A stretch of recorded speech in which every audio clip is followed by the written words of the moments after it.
Every world map carries a quiet lie. Not the dramatic conspiracy kind. No secret society hiding in a dark basement editing the globe. This lie is much simpler, and it sits right in the name Greenland, an island where roughly 80% of the surface is buried under ice. Meaning that for every 10 steps you take, 8 would land on frozen ground. Yet centuries ago, hundreds of people willingly boarded ships, bringing livestock, children, and hope. All because they heard 2 words, Greenland. Doesn't that give you chills? Not because of the Arctic cold, but because they believed, and the uncomfortable part is this: if you had lived back then, you might have believed too. We like to think we're smarter than our ancestors. We have Google, after satellites, weather forecasts, but the human brain hasn't upgraded much in the last 1,000 years. It still reacts to words in deeply instinctive ways. Let's talk about the anchoring effect. When you hear a first number or a first word, it anchors itself in your mind and pulls every later thought in that direction. If I say a jacket used to cost $5 million and is now only $2 million, it feels like a bargain. If I just say $2 million, you hesitate. That first number framed your perception. For Vikings in the 10th century, the word green was a perfect anchor. They lived with scarce farmland, long winters, and harsh survival conditions.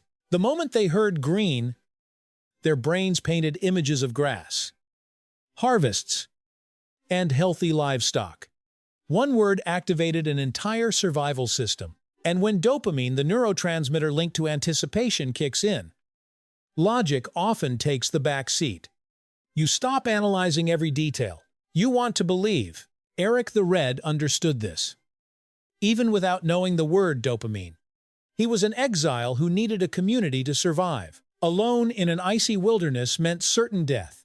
So he told a story. Not a complete fabrication, southern Greenland did have valleys suitable for grazing during a slightly warmer climate period.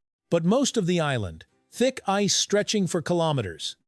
Eric simply chose to emphasize the green. Does that sound familiar? Replace Greenland with eco-city, natural drink, or organic beauty. A single positive word placed strategically can blur dozens of complicated details behind it. Our brains love simple signals.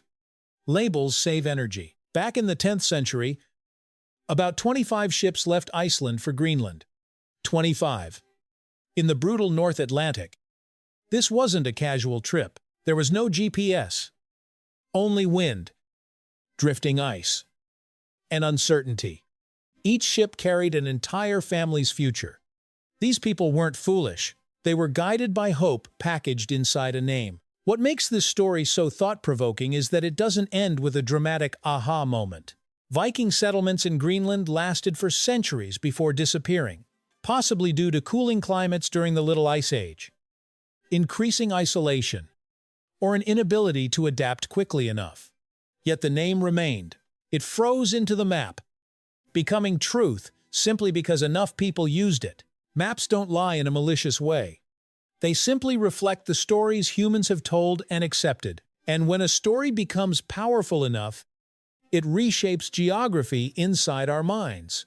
Here's a fascinating detail if you look at Greenland from satellite images today.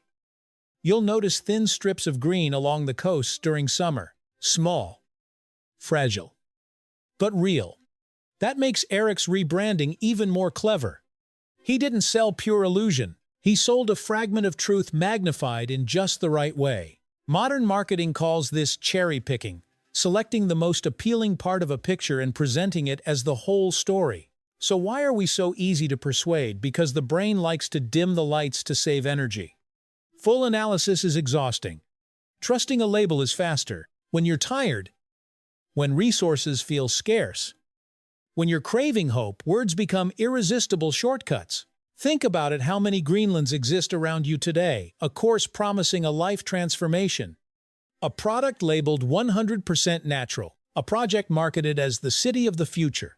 Not all of them are bad, but whenever a word sounds too perfect, pause and ask yourself, am I seeing the full landscape? Or just the part painted green? The funny thing is, humans can't live without stories. Eric survived because of a story. Vikings found hope through a story. People need belief in order to act. The problem isn't believing, it's believing without checking. Next time you look at a map and see Greenland shining white, remember the name isn't exactly wrong. It just doesn't tell the whole story. And if a single name could send 25 ships across the ocean in the 10th century, a single name today can make you press buy now in under 10 seconds. If this story makes you a little more skeptical of the labels around you, that's a good sign. Healthy doubt is the immune system of the mind. Maybe next time, we'll unpack another modern Greenland, one sitting quietly on a supermarket shelf or hidden in an ad you saw this morning.